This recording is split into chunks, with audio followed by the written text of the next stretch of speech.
Now, in introducing Jim Henson's Muppets, before they start, I want to show you this little box, which they gave me as a present.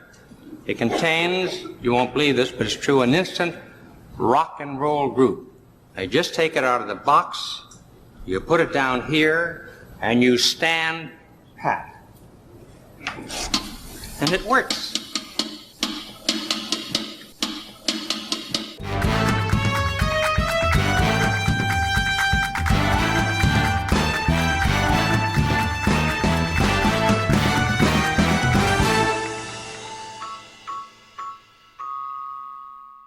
$1697 Broadway, between West 53rd and West 54th, finished construction in 1927.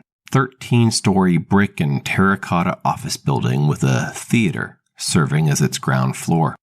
Designed by Herbert Krapp, yes, Krapp, but with a K and two P's, and built by theater manager and producer Arthur Hammerstein, the Hammerstein Theater sits in the heart of Manhattan's theater district. Wikipedia describes the interior as neo-Gothic, with pointed arch stained glass windows. The first play ever hosted there co-starred an actor named Archie Leach, who would later change his name to Cary Grant and never be heard from again. After Hammerstein went bankrupt in 1931, the venue changed ownership, names, and purposes several times. It was the Manhattan Theater, and then it was Billy Rose's Music Hall. It was a nightclub for a while, and then a CBS radio broadcasting studio. During that time, it changed its name to Radio Theater No. 3, and then CBS Radio Playhouse. In 1950, it became CBS TV Studio 50, embracing America's new favorite form of in-home entertainment. Edward Vincent Sullivan was born in Harlem in 1901 and would die in Manhattan 73 years later because the dude was a New Yorker through and through. Growing up, he was a talented baseball player, played catcher, and led his high school team as its captain to multiple championships. New York baseball was then fully integrated, and he thought nothing of playing and socializing with players of color. This would stick with him, nurturing, according to Sullivan, my instinctive antagonism to any theory that a Negro wasn't a worthy opponent or was an inferior person. Ed's first career was as a newspaperman, reporting sports for rags like the New York Evening Mail and the Philadelphia Bulletin. When the legendary Walter Winchell left one job for another, leaving an opening, Sullivan was made a Broadway columnist. After years of covering the news and gossip for the Great White Way, he became a highly influential star maker, highlighting new shows and performers, his power rivaling the great Winchell himself. In 1948, Sullivan was hired to host a weekly Sunday night variety show, Toast of the Town. After 5 years broadcasting from the Maxine Elliott Theater on West 39th, the show, now called The Ed Sullivan Show, moved to 1697 Broadway and set up their stage in TV Studio 50.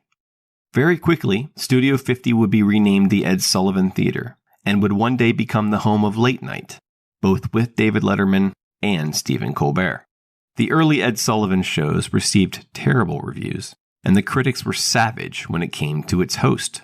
A powerful syndicated columnist assumed that Sullivan got where he is not by having a personality, but by having no personality.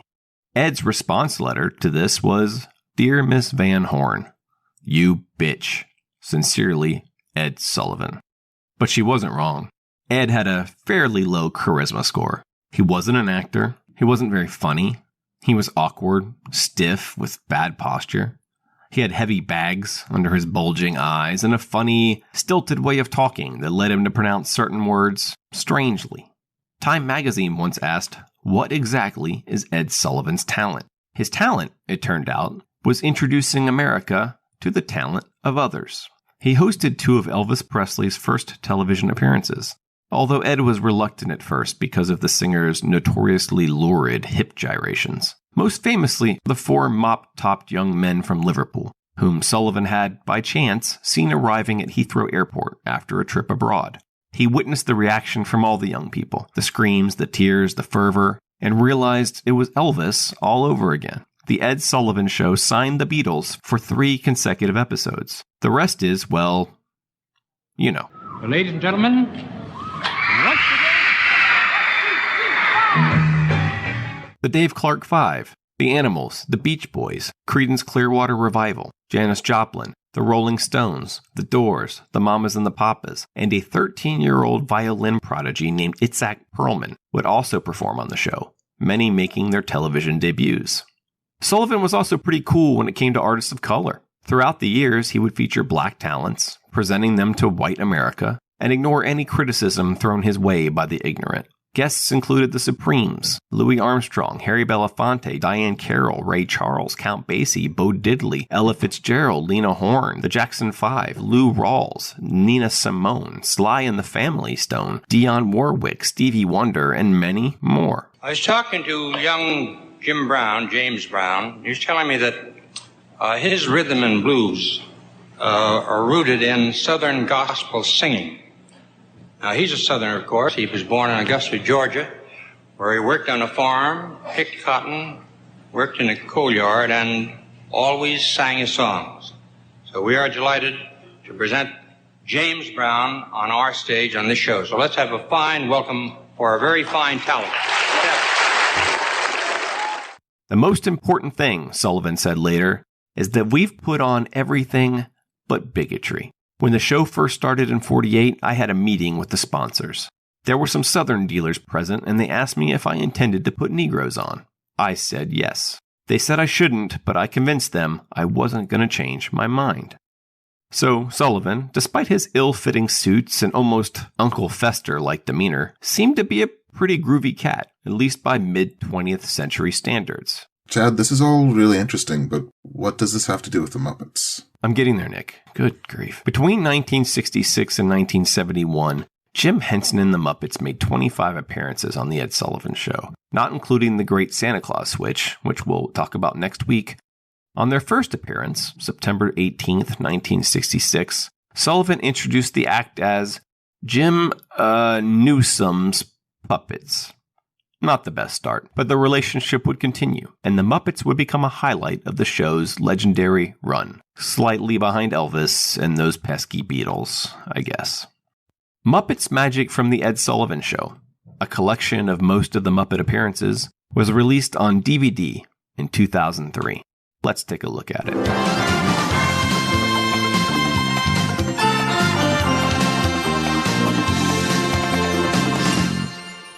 Here are the Muppets who call themselves puppets. Hi-ho, Chad here.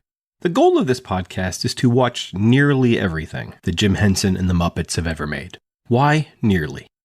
Well, as we've discussed, some things just aren't available, either because they don't exist, like episodes of Sam and Friends, or because they're just not out there, but are maybe in archives or collections or museums. If the United States ever gets its snarf-rat corundrage together, hopefully I'll be able to get to some of these museums and archives, and I'll be able to report back to you on that stuff. So hopefully I still plan on watching those things. The second reason why almost everything is we can't overcome the insurmountable, i.e. 51 years of Sesame Street. It would take us forever to do it. It's way too much. It would slow down the entire show. Everyone would stop listening, and I don't want to do it. The third category are things that we're watching, but we're not talking about. Because during the 60s and 70s, the Muppets were still pretty mercenary. They stopped doing commercials in 1969, but that didn't stop them from doing talk shows and variety shows and making appearances all over the place. Through the main podcast, what we're trying to give you is a modest biography of Jim Henson told through his major works.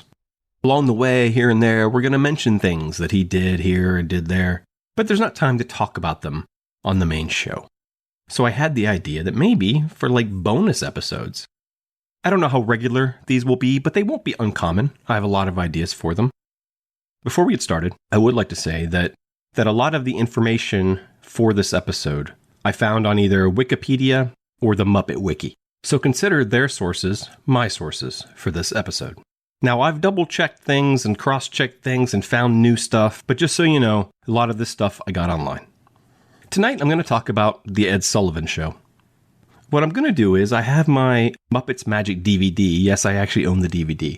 And I'm going to cue it up. And what's going to happen is I'm going to pause the recording. I'm going to watch the Ed Sullivan bit. Then I'll come back on here and I'll talk about it. And then I'll go back and forth. If you go to lunaticdaring.com, and go to our video resources and click on the Ed Sullivan Show, it will take you to a playlist of all of the ones that are on YouTube, if you want to follow along. We're going to start at the beginning. It's a good place to start. September 18th, 1966, the debut of the Muppets on the Ed Sullivan Show with a little bit called Rock and Roll Monster. All right off the bat, I have a nit to pick, and I'm going to go ahead and do it.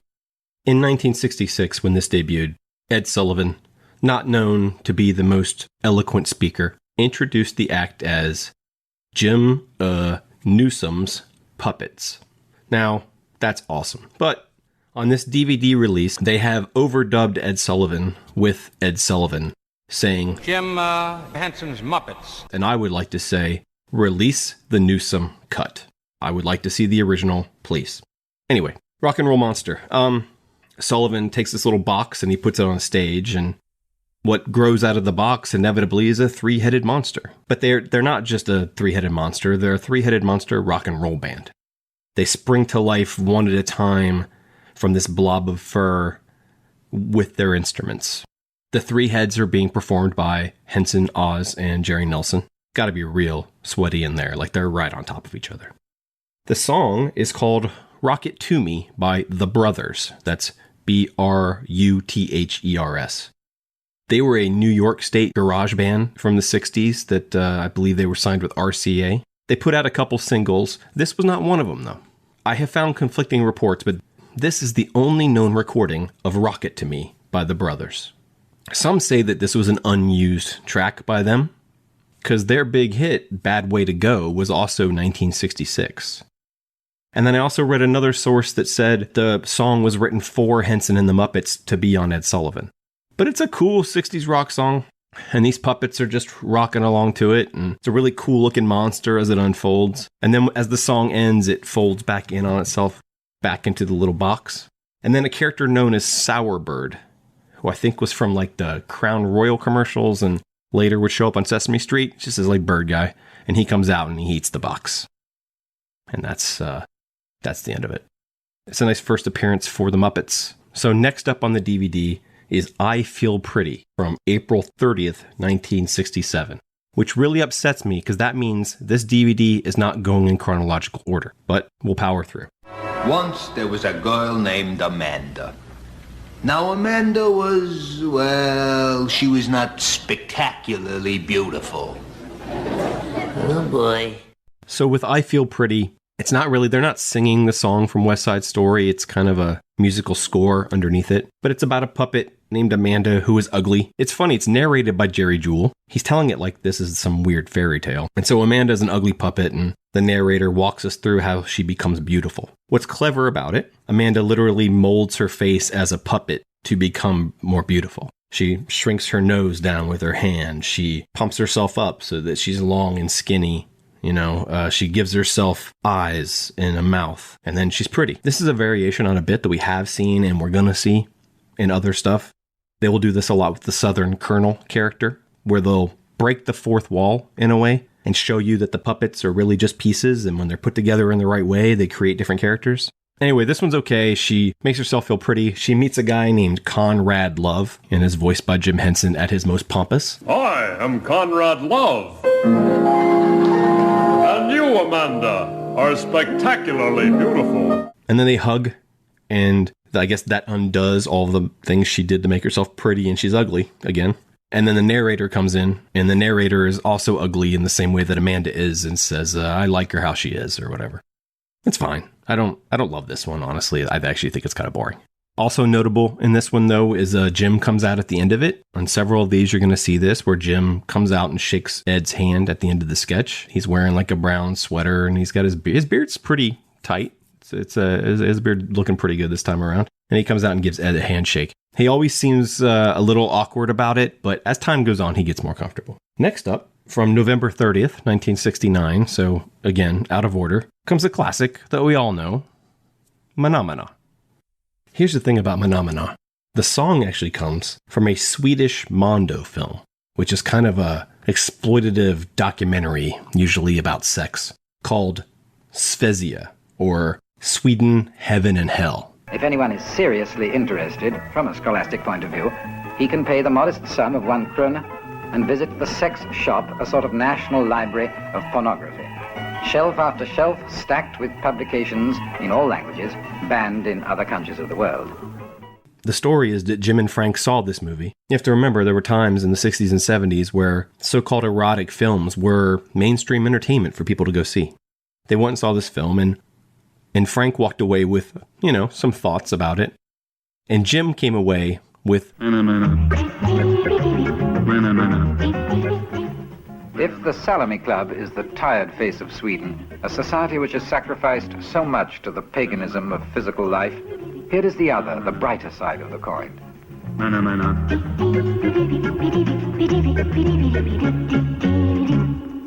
It was first performed on Sesame Street, and with different characters. I believe this time on Sullivan is the first time where you get actually Menomina, the character, and the Snoths, the pink creatures with the little squishy mouths. If you haven't seen Menomina, I don't know what to tell you. You should go watch it right now, any version of it.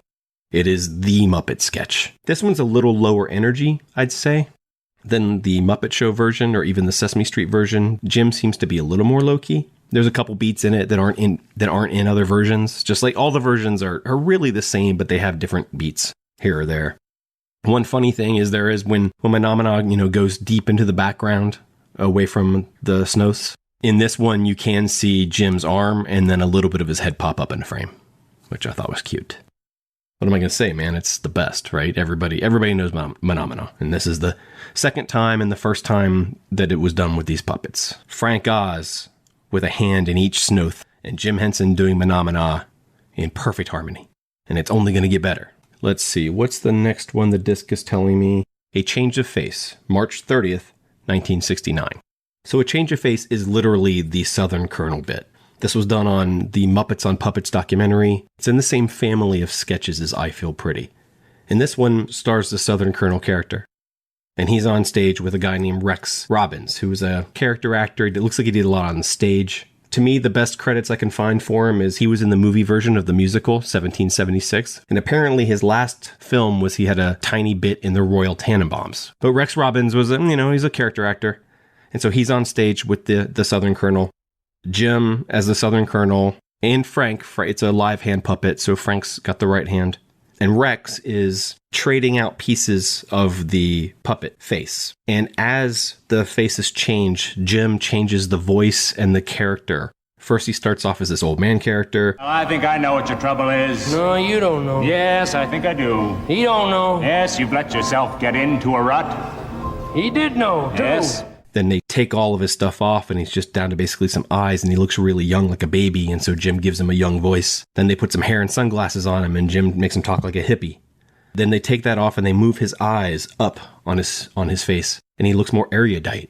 He looks like a poet or a scholar, and Jim tells a little poem about a flower. Right? And then they put some different eyes on him, some mean looking eyes and a hat, and all of a sudden he's a gangster. I think you're a lousy, cheap, two-bit, no-good, sawbones doctor. No. And then they flip the eyes upside down, and he turns into a sad sack drunk, asking for some change for a bottle of Ripple. And then they strip everything off of him, and he takes two little black dots, two little beady eyes, and he puts them way up on there. The puppet starts to look around kind of weird, and then just goes... Meep, meep. Because it looks like an alien. What strange heads you Earth creatures have. It is a showcase for both the performances and the actual design of the Muppets and the thought and art that goes into giving them character just from where you place the elements of their face. The crew does come out to shake Ed's hand, including Frank, who comes out in glasses and a really sweet stash. Next up, according to the DVD at least, is Monster Eats Machine, October 8th, 1967. This is a recorded analytic program readout to be utilized by engineering personnel exclusively. We will start with a physical description of the external components already. Let us begin. So, Monster Eats Machine, or Coffee Break Machine, I think, as it's sometimes called, stars a Cookie Monster, although he's not Cookie Monster yet. He's just a monster that likes to eat things. And a computer that talks. This sketch was originally created for IBM meeting films that Muppets Inc. made. back in the 60s. This here on Sullivan wouldn't be the last time we see it either. But so there's a talking machine voiced by Jim, and I'm just going to call him Cookie Monster. And Cookie Monster proceeds to eat it a piece at a time while it talks. And as it talks, it's describing the part that he's eating. With a 301 electromicrometer. These capacitors are connected into the dual exhaust intake valve.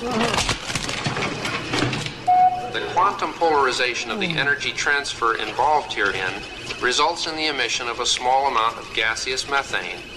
And oftentimes it mentions how expensive that part is, and Cookie just kind of enjoys that. There's a funny bit as he's eating it a piece at a time, that he gets to a little part, and right as he's about to eat it, the thing tells him it's only worth about 35 cents. So he shrugs and tosses it over his shoulder. He only wants the expensive stuff. And then finally Cookie gets down to this little talking box with flapping lips from which Jim Henson's voice is coming.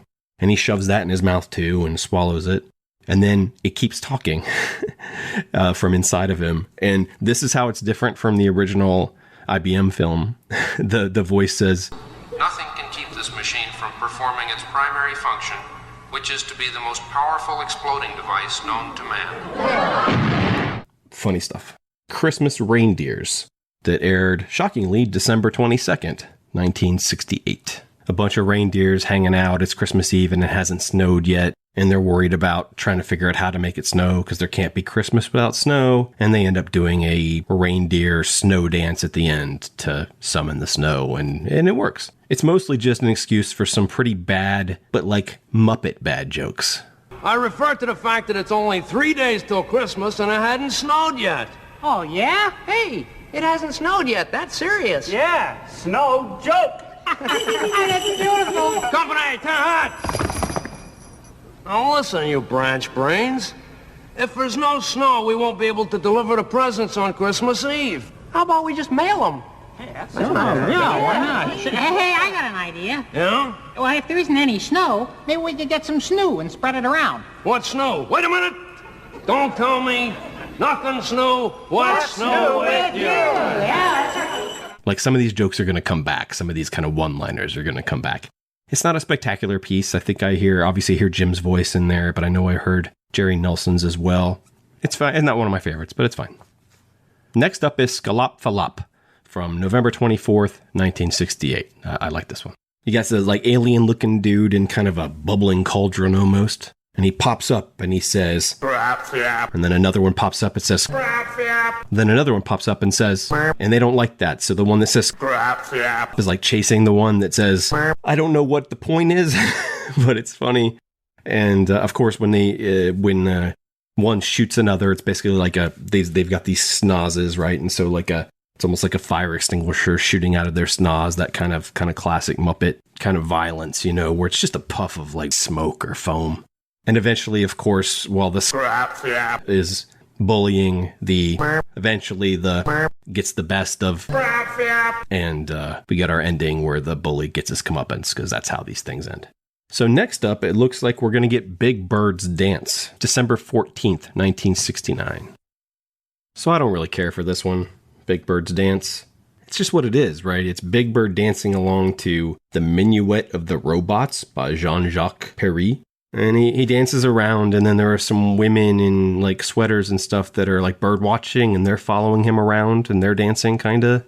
The only thing really interesting about this is Carol Spinney is not in the suit. Daniel Segrin is. This was one of the times where Daniel Segrin took over because Carol Spinney wasn't as comfortable doing the dancing.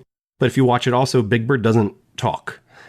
And not in the sketch, which doesn't require him to, but also then afterwards when he comes over to meet Ed Sullivan, he doesn't speak. Because Carol Spinney wasn't there.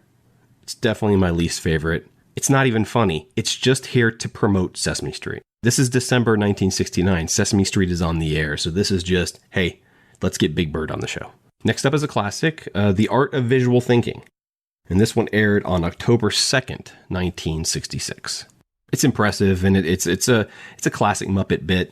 This version is just like the one that was on Sam and Friends and Sesame Street, except for this one uses Grump, the character of Grump, as the guy who's trying to visual think. And in this case, instead of Harry the hipster, it's actually Kermit himself, which makes sense, I guess. He learned from Harry, and he comes in, and he's the one that can do the jazz and all that stuff. Just go back to us talking about visual thinking. in the first episode. It's pretty much the same bit with better animation and better graphics, but I've just never been a huge fan of it. I get what's innovative about it, I get what's cool about it, I get what's attractive about it, but I don't find it all that entertaining. Now we're going to watch May 11th, 1969, Happy Girl Meets a Monster. So this one's known as like Happy Girl Meets a Monster or Beautiful Day. It's a cute one. It's about, there's a little girl and there's a monster. Now, this isn't the first time they had done it. They had already done it on the Today Show and the Tonight Show. So this Sullivan performance, I think, is like its third time. But you have this little girl, little blonde girl, and you have this blue monster Muppet, who after this will be called Beautiful Day Monster because of this skit. I don't think he ever gets another name, which is kind of silly. And the monster only speaks in like ugly syllables, you know, like Snarfratch Corundridge. She starts talking about how nice it is, and he makes it rain. And she starts talking about how nice the rain is, so he makes the rain stop. And then she says the rain makes the flowers grow, and she has a pot with a flower in it. And he eats the flower and even throws away the pot. And then she notices there's beautiful birdies up in the trees. And he pulls out, Wilkins and Wilkins style, he pulls out a gun. And obviously off screen, but bang, there goes the bird. So she turns it around on him and she talks about how awful he is, how perfectly, exceptionally, beautifully awful he is. I'm sure that you've tried all your life to be perfectly awful, working and working year after year just to be as bad as possible. And now all your toil and self-sacrifice has made you a success. You set yourself a goal and you have succeeded. So, Perfection is a beautiful goal to strive for. You should be congratulated. Murgy free pre? Yes, you're so awful that it's truly beautiful.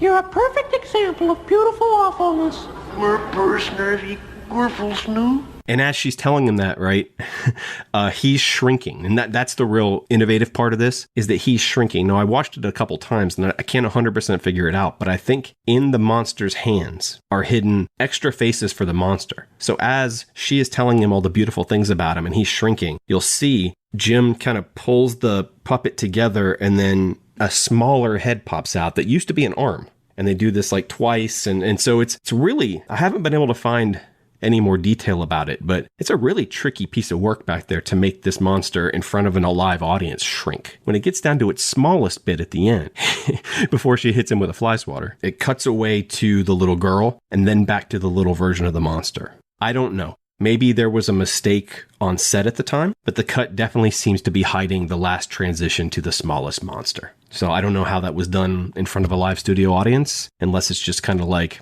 hey, don't tell anybody about this. And yeah, we'll see that monster again. And a lot of these pieces come back on the Muppet Show, so I don't want to keep talking about that. But man, this sketch is funny, but it's way funnier with Madeline Kahn in it, because everything is funnier with Madeline Kahn in it. Next up is The Glutton from February 21st, 1971. I believe this is the last appearance of the Muppets on the Ed Sullivan Show. I mean, the show ended in 71. I think this is the last chronological appearance. But for some reason, it's in the middle of this DVD. So here we go. The Glutton is a weird one, man.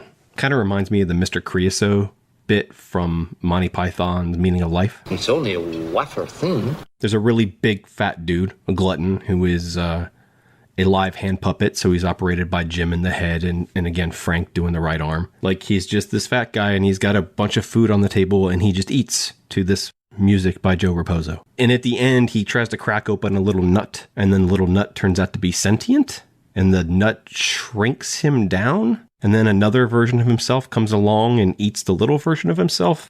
The ending is kind of convoluted and not very funny. But the way he was eating the food, there's even a stick of celery. It reminded me of the Hunger Is episode of Sam and Friends, where Yorick is just filling his face full of stuff while listening to spoken word jazz. After it's over, Jim and Frank come out to see Ed, and of course, the glutton tries to eat Ed's hand. You know, they do a little shtick. Next up is by far my favorite. February 18th, 1968.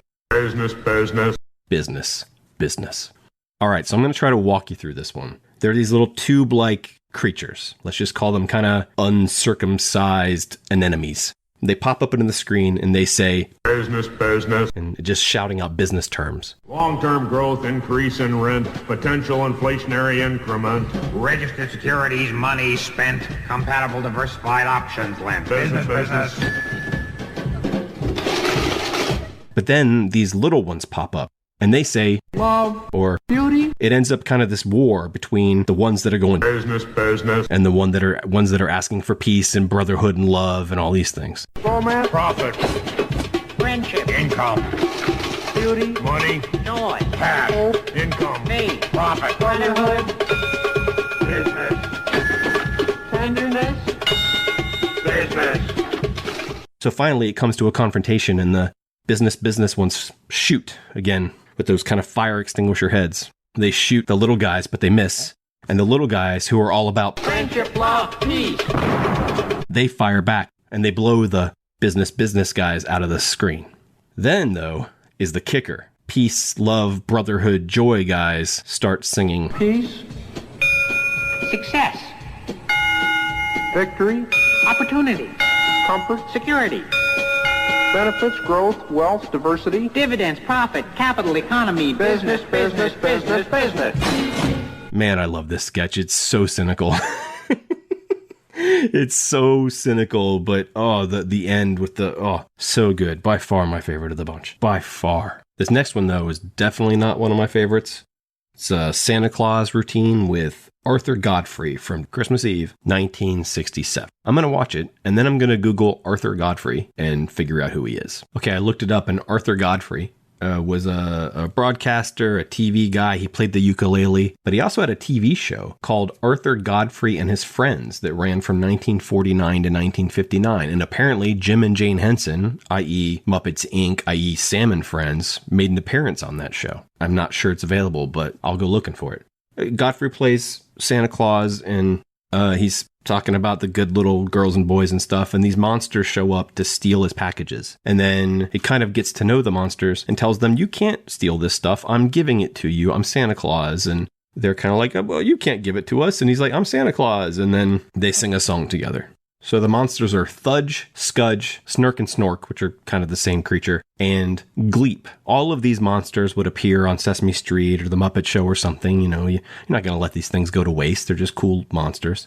But Gleep, who is in this controlled by Frank Oz, is the first puppet of Grover. This is 1967. This is 2 years before Sesame Street. 3 years, I think, until Grover would show up on that show. In this, he's darker. He's not really blue. He's not blue. He's not black. He's like a dark brown. It's hard to tell. But he definitely looks like Grover. Doesn't act like him. He's not very nice. And he is voiced by Frank Oz. So that's the only notable thing about this. It's a little Christmas sketch, you know, like, it's fine. February 5th, 1967, I've grown accustomed to her face. No different than the older versions of it. Kermit in a blonde wig, Yorick with a mask on, Kermit singing about growing accustomed to Yorick's face, Yorick eating the mask, Yorick eating Kermit. We've already covered this sketch probably 2 or 3 times. A very classic Muppet sketch that they've been doing since the mid-50s. And we come to October 13th, 1968. The Monster Trash Can Dance. So this one's okay. There's 3 trash cans and there's 3 parts of a monster, right? There's like his arms, his body, and his eyes. And he hides in the 3 pieces of the trash can. And then the little blonde girl, the same one, I think, from the Beautiful Day video, comes in kind of singing a la la la. And then eventually the monster like keeps switching trash cans, the pieces of it. And eventually it becomes a monster. But then eventually it takes the form of a little boy that is attractive to the girl, and she comes up and they're kind of like, oh, hi. And then I think he gives her a kiss or a hug or something, and then poof, she turns into a monster. So it's basically the first Shrek movie. November 27th, 1966, Java. They used this music a few times, they used this bit a few times. This particular one is definitely Jim and Frank. Apparently Frank designed these they're just little tube, like they look like white slinkies with eyes, right? And there's a big one and it's dancing along to the song. And then a little one creeps in. And the little one keeps trying to get in on the act and the big one pushes it away. And then the little one comes back in and the big one pushes it away. And then finally the little one comes in and they start dancing together and they kind of get in sync. And then the little one raises up one of its little tube legs and blows the big one away. Again, it's more, so many of these little concept pieces that they would do end in comeuppance for the bullies, right? It kind of reminds me of the Pixar short, what's it called? For the Birds. The Pixar short where all the birds are on the line and they're all making fun of the big bird, and then they all end up featherless or whatever because they're jerks. It's kind of the same thing with Java, but it's a cool little thing. They would do it again on Sullivan. I don't think the second performance is available to watch. At least I can't find it. So we'll count these as both. Great little bit of visual comedy from Frank and Jim. And now we got November 27th, 1966. I mean, it's just a spiffier version of Glowworm that he's been doing since the 50s.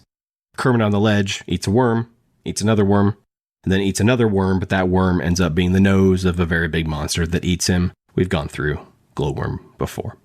You can be sure that I will not be using any audio clips from the next one. Octopus's Garden from March 1st, 1970.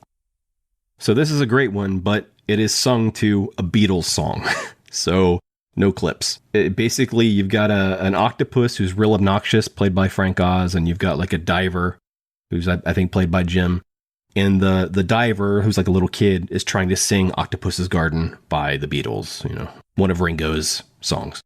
And the octopus the whole time is making these really bad sea-based puns. Jokes that'll eventually be in like Finding Nemo, like just for the halibut. Jokes like that. Friends like these, who needs an enemies? And then at the end, the obnoxious octopus gets eaten by a giant clam at the end. It's actually one of 2 times that they did the Beatles on Ed Sullivan, which is kind of funny since, the Beatles, Ed Sullivan. Anyway. And so that's the end of the DVD.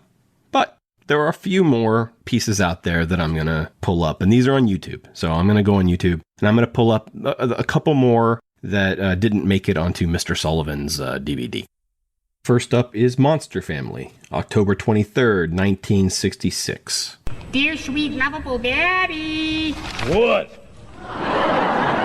Will you teach me how to breathe fire?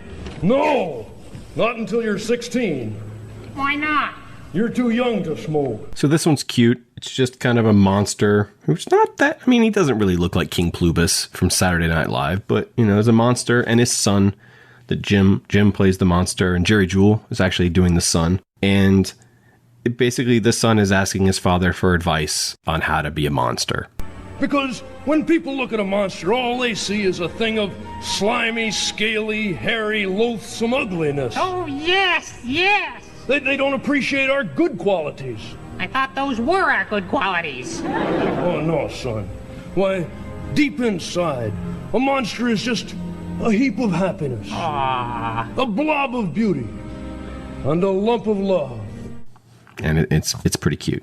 And then at the end, the mom comes in, and the mom is played by Splurge from Hey Cinderella, the big giant blue thing. And I think it's Frank Oz in the Splurge costume, which I'm sure he loved. But that's Monster Family. Oh, your mother. There's another one. A flower of loveliness. A rainbow of beauty. A mountain of motherhood. Listen, I think I hear dear sweet gentle mommy now.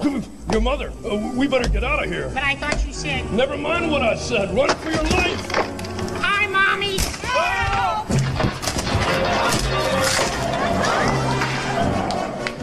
Then we get one near and dear to my heart because of how much we loved reviewing this earlier. But we have the Rolf and Jimmy Dean reunion. The Jimmy Dean show ended in 1966. And Rolf and Jimmy Dean came on to Sullivan to do one last round of quippy dialogue together again for the last time. Ralph. Buddy. Now, just because we're here on the Ed Sullivan Show is no reason for you to go out and dig up a bunch of corny jokes. You're forgetting something. We're buddies, and that's all that matters. Didn't you know that? Well, you're too nice to be a person. You should have been a dog. Really? Yeah. You're forgetting the one thing that we had going for us all through the years. You mean friendship? January 15th, 1967. Music Hath Charms. It was done on both the Ed Sullivan Show and the show called Hollywood Palace. I believe the clip online is from Hollywood Palace because the host is not Ed Sullivan. Sometimes Sullivan missed his show and he had a guest host, so it could be, but I don't recognize the host, so I think it's from Hollywood Palace. Either way, Kermit is playing the piano, and he is There's a monster at the end of the piano, and he plays like T for Two, and and You Must Have Been a Beautiful Baby, and he's playing them to try to soothe the savage beast.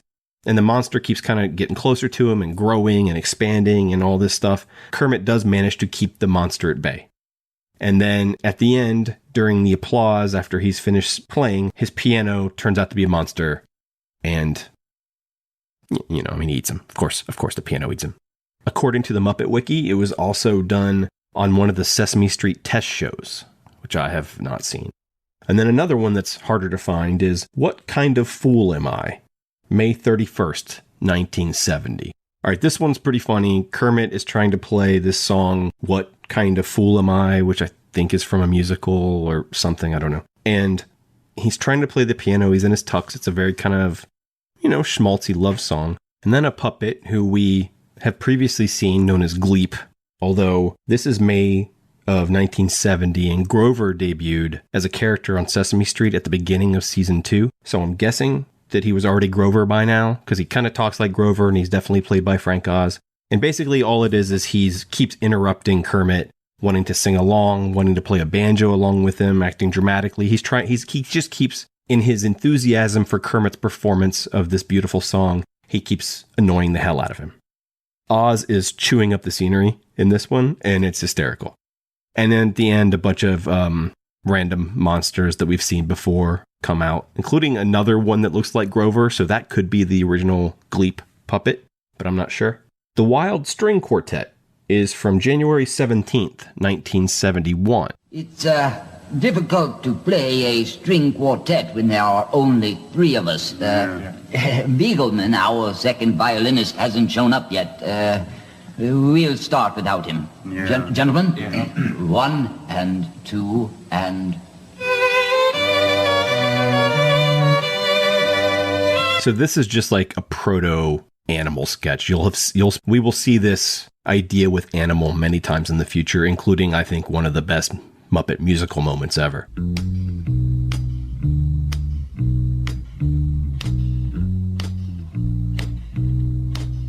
But you have this kind of hoity-toity string quartet. They're warming up. Grump is one of the members of the quartet, and there are these 2 other snooty-looking dudes, but they're missing one of their violinists, and they keep asking about him.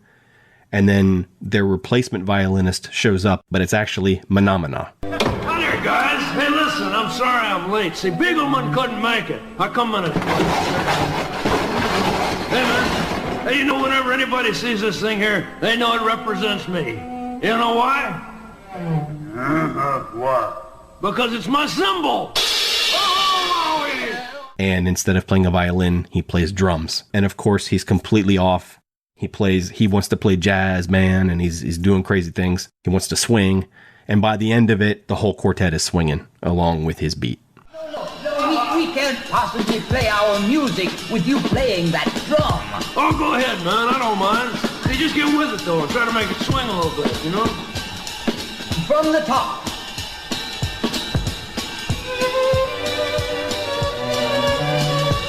There you go.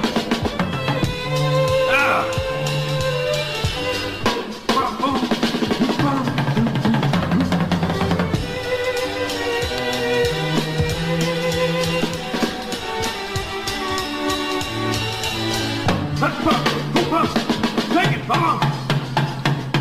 Roasting on a riller up in the brawler suet.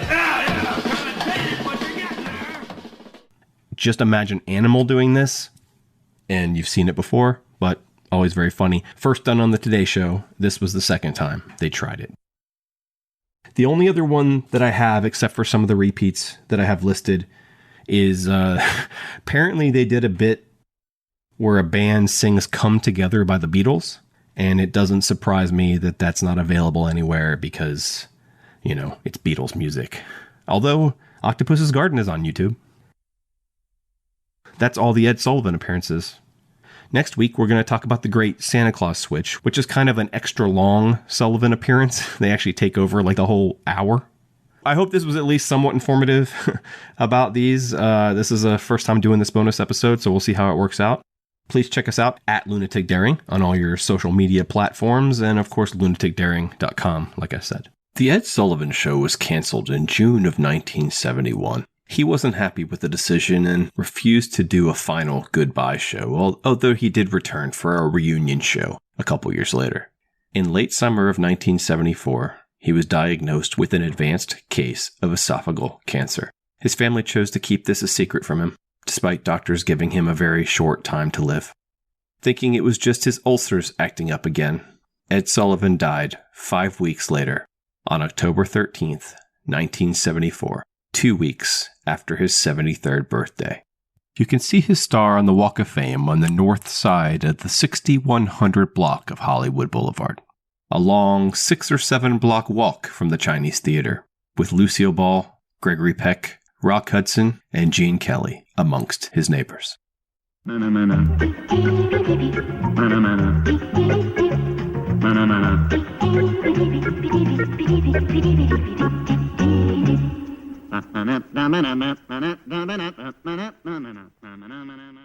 A Feat of Lunatic Daring is written and produced by Chad J. Shonk and hosted by Chad J. Shonk and Nicholas Jackson.